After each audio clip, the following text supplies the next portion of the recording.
የዛሬው ባለ ታሪካችን ብሩኖ ይባላል። የሚኖረውም በብራዚል ውስጥ ሲሆን የ24 ዓመት ወጣት ነው። እናም ብሩኖ በዚህ ሰዓት ብራዚል ውስጥ በሚገኝ ትልቅ የሆነ የኳስ ክለብ ውስጥ ታዋቂና ብዙ አድናቂዎች ያሉት ነው።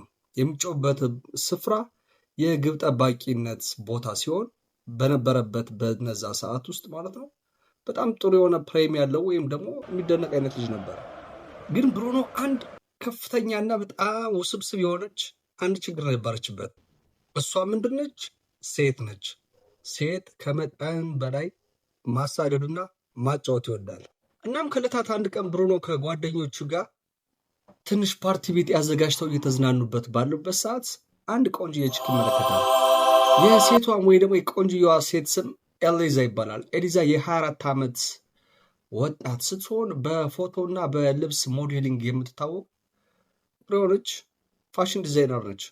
እናም ብሩኖ በስሜት ይወድቃል። የተወሰነ ያክል የእሷ ስሜት ይኖረዋል ማለት ነው። በተመሳሳይ መልኩም እሷም ታየውና ትወደዋለች። ስለዚህ ሪሌሽን ውስጥ ይገባሉ። እናም ያው የብራዚሎች ወይም ደግሞ የኤውሮፖች ጸባይ እንደኛ ሀገር አይደለም። ያን ያክል አልተንዛዛም። ቀጥታ ወደ ጉዳዩ ይገባሉ ማለት ነው። የተወሰነ ያክል ቀናቶች ዴት ማድረግ ይጀምራሉ። ፍቅራቸውን ማጫወት ይጀምራሉ። ነገር ግን ፍቅራቸውን የሚያቆም የሚያስችል አንድ በጣም ትልቅ የሆነ ችግር ነበረ። ችግሩ ምንድን ነው? ብሩኖ ባለትዳር ነው። እናም ብሩኖ ምሽት የሚያደርገው ወይም ደግሞ የሚያማግጠው ከአንድ ሴት ብቻ ሳይሆን ተደጋጋሚ ባራውንድ ወይ ደግሞ እሷ አካባቢ ባሉ ሴቶች ላይ ሙሉ የአንሶላ መጋፈፍ ጨዋታውን ይቀጥል ነበረ። ባለትዳሩ ነው። በተቃራኒው ደግሞ ኤሊዛ አይደለም ማግባቱን ቀርቶ በእሱ አካባቢ እንኳን አንድም ሴት እሱ ጋር ዝር እንደማይልና እሷ ብቻ የእሱ ፍቅረኛ እንደሆነች አድርጋ ነው የምታስበው። እናም በተመሳሳይ በዛው ዓመት ውስጥ ማለት ነው ብሩኖ ብራዚል ውስጥ ለሚገኝ አንድ ትልቅ የሆነ የሚዲያ ወይም ደግሞ የጋዜጣ ሽፋን ላለው ተቋም ውስጥ ኢንተርቪው ይደረግላታል ማለት ነው።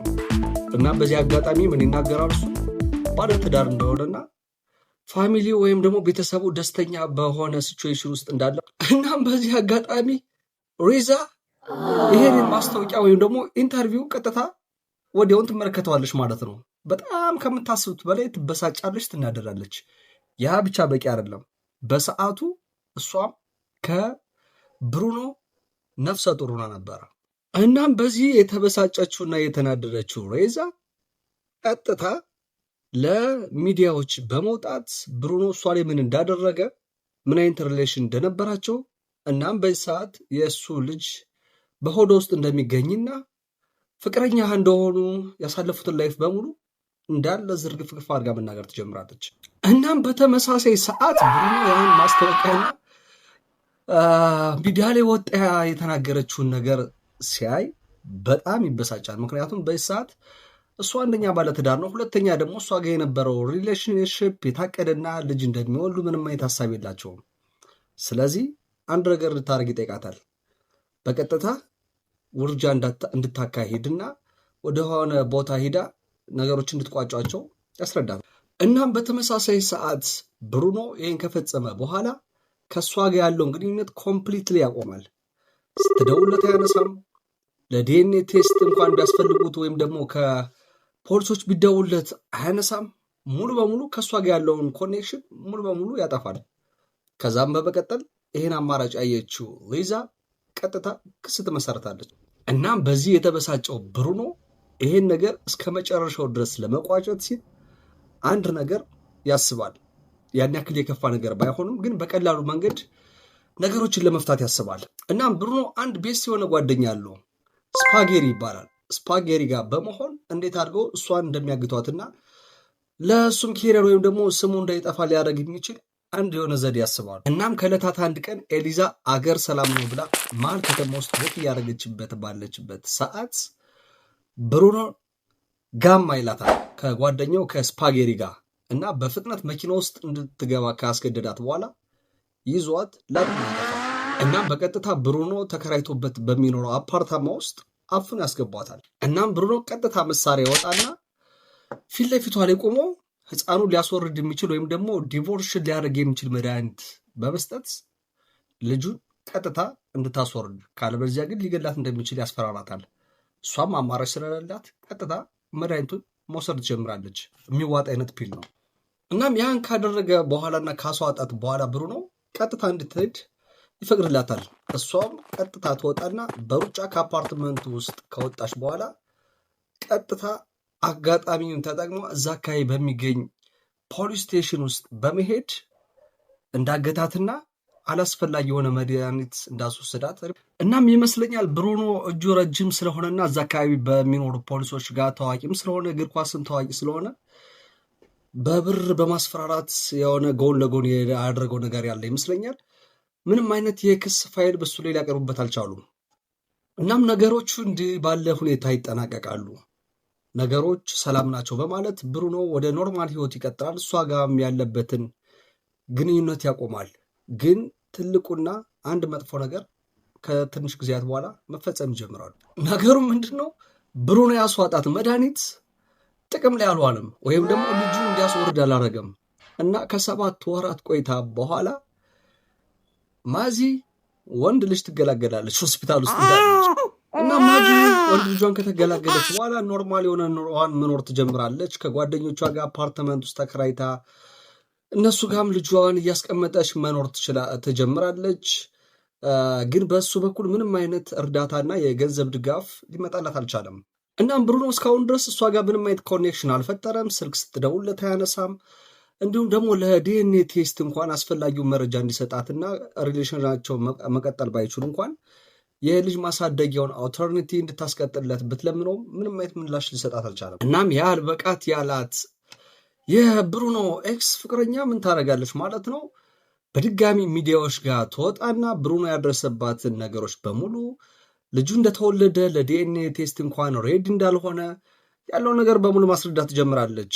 ይሄም መስማት የጀመረው ብሩኖ ከዚህ ቀደሙ በባሰ በጣም መበሳጨት ይጀምራል። እናም ትልቁና ዋናው ችግር በዚህ ሰዓት የብሩኖ ፕራይም የሆነ ታይም ነበረ። ምን ለማትፈልጌ ነው? በህይወቱ ውስጥ በጣም ከፍተኛ የሚባል ብቃት ያሻሻለበትና በብዙ ክለቦች ሲፈለግበት የነበረው ሰዓት ነው። ኢቭኒፍ ታዋቂ የሆነው የጣሊያኑ ክለብ ኤሲ ሚላን እንኳን እሱን ለመቅጠር ውል የተፈራረሙበት የነበረበት ሰዓት ነው። ይህም ብቻ በቂ ሳይሆን በቅርቡ ብራዚል ለምታደርገው የዓለም ዋንጫ እሱ በቁጥር 1 በረኝነት ተጠርቶ ነበረ ስሙ። እናም በሰዓቱ ለኤሲ ሚላን ለመፈረምና ለዓለም ዋንጫ ጨዋታ ወደ ሳውዝ አፍሪካ ለመሄድ በተዘጋጀበት ሰዓት እንደዚህ አይነት ነገሮች በድጋሚ መነሳታቸውን ያበሳጨው ብሩኖ ከዚህ በኋላ እንዳታስቸግረው ማድረግ የሚችልበትን የመጨረሻ ሁኔታ ለመወሰን ያስባል። እናም በቀጥታ ለኤዛ ይደውልላትና እስካሁን ባረኩት ነገሮች ሁሉ ይቅርታ እንድትይ እፈልጋለሁ፣ የልጁን ዲኤንኤ ቼክ ማድረግ እፈልጋለሁ፣ የበርዝ ሰርቲፊኬቱን ማየት እፈልጋለሁ፣ ፋይናል ደግሞ ለአንቺ የሚገባሽን ነገሮችን አስተካክዬ ብዙ ቦነሶች ልሰጥሽ ይችላሉ፣ ከዚህ በኋላ ምንም አይነት ወደ ሚዲያ መውጣት የለብሽም በማለት ያሳምናታል። እናም ብሩኖ በቀጥታ ሪዮ ውስጥ ወደሚገኝ ትልቅ ወደሆነ ሆቴል ውስጥ በመደወል ለሁለታቸው የሚሆን ክላስ ያዘጋጃል። ለእሷና ለልጇ መኖሪያ የሚሆን ጽዱ የሆነ ቦታዎችን ያመቻችላታል። ኦፍኮርስ እሷ የምትፈልገው በዚህ ሰዓት ይሄን ነው። እናም እንደዛ ተመችቷት ለ3 ሳምንት ያክል በሆቴል ውስጥ ትቆያለች። ከዕለታት አንድ ቀን ግን ከዚህ በፊት ከብሩኖ ጋር አፍኗት የነበረው ስፓጌሪ በድጋሚ ደውልና ብሩኖ አንድ ያስቀመጠላቸው ሌላ ቆንጆ የሆነ ፕሌስ ስላለ እዛ እንደወስድሽ አዞኛል በማለት እሷ ካለችባት የ67 ሰዓት ያክል የመኪና መንገድ ካደረጉ በኋላ አንድ ቅንጡና ዘመናዊ ወደ ሆነ አፓርታማ ወይም ቪሌጅ ውስጥ እንድታርፍ ያደርጋል። እናም እዛ ቦታ ስትደርስ ብሩኖን አላገኘችም። በምትኩ ደግሞ 3 ወንዶች ታገኛለች። እናም ብሩኖ እንዳቀደው ከ3ቱ አንዱ ቀጥታ ያንቃትና እዛው ላይ ይገላታል ማለት ነው። ብሩኖ እንዳዘዘው እቅድና ፕላን። በመቀጠል የፈጸሙትና ያደረጉት ነገር ግን እጅግ ለጆሮ የሚከብድና ለማሰብ እንኳን የሚሰቀጥጥ አይነት ሁኔታ ነው። ቀጥታ በመጋዝ ከቆራረጧት በኋላ አድራሻዋና ዲኤንኤዋ እንዳይገኝ ቆራርጠው ለውሻ ይሰጧታል ማለት ነው። እንደዚህም አይነት ጭካኔ አለ።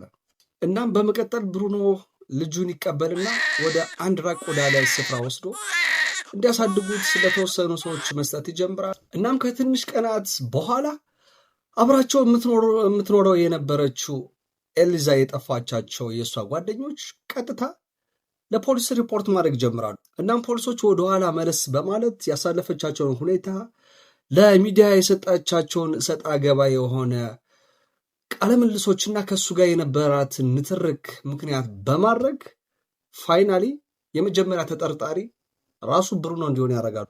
እናም ከቀናት ልዩነት በኋላ ብሩኖን ካለበት ቦታ ይሉታል። እሷን አንቆ የገደላትና አብሮ እዛው ሲሳተፉ የነበሩ ልጆችንም አብረው አንድ ላይ ይዟቸዋል እና የተለያዩ ማስረጃዎች ከተሰባሰቡባቸው በኋላ ጥፋተኝነታቸው ታምኖ ወደ ፍርድ ይቀርባሉ። እናም ብሩኖ ለኤሲ ሚላን መጫወቱና ለዓለም ዋንጫ መቀጠሉ ቀርቶ በ22 ዓመት የዕድሜ እስራት ዘብጥያ ይወርዳል። ከ13 ዓመታት በኋላ የእስራት እና የቅጣት ሁኔታዎች ጨርሶ ከእስር ቤቱ ይሰናበታል 2023 ላይ። እናም በ2023 ተለቆ ወደ ማህበረሰቡ ከተቀላቀለ በኋላ እንደገና ኖርማል ላይፉን ለመቀጠል ይሞክራል። ያ ብቻ በቂ ሳይሆን 2026 ላይ ወደ አቆመበት የኳስ በረኝነት ሪታየር አድርጎ ወደ ቀድሞ ክለብ ለመግባት ይሞክራል። ነገር ግን በደጋፊዎች ላይ በጣም ትልቅ የሆነ የተቃውሞ ድምፅ ይሰማል። ምክንያቱም የሰራቸው ስራዎችና የሴቶችን መብት በመጣሱ ምክንያት ክለቡ ቢፈልገውም እንኳን በደጋፊዎች ጥላቻ ምክንያት ከክለቡ ቀጥታ እንዲሰናበት እናም በመጨረሻ ከህይወት ወይም ደግሞ ከፕሮፌሽናል የእግር ኳስ ታሪኩ በመሰናበት የጤና ቡድን ለሚባል በጣም ዝቅተኛ ለሆነ ክለብ መጫወት ይጀምራል ማለት ነው። አጨራረሱ እንደዚህ ነው። ይከብዳል አይደለም?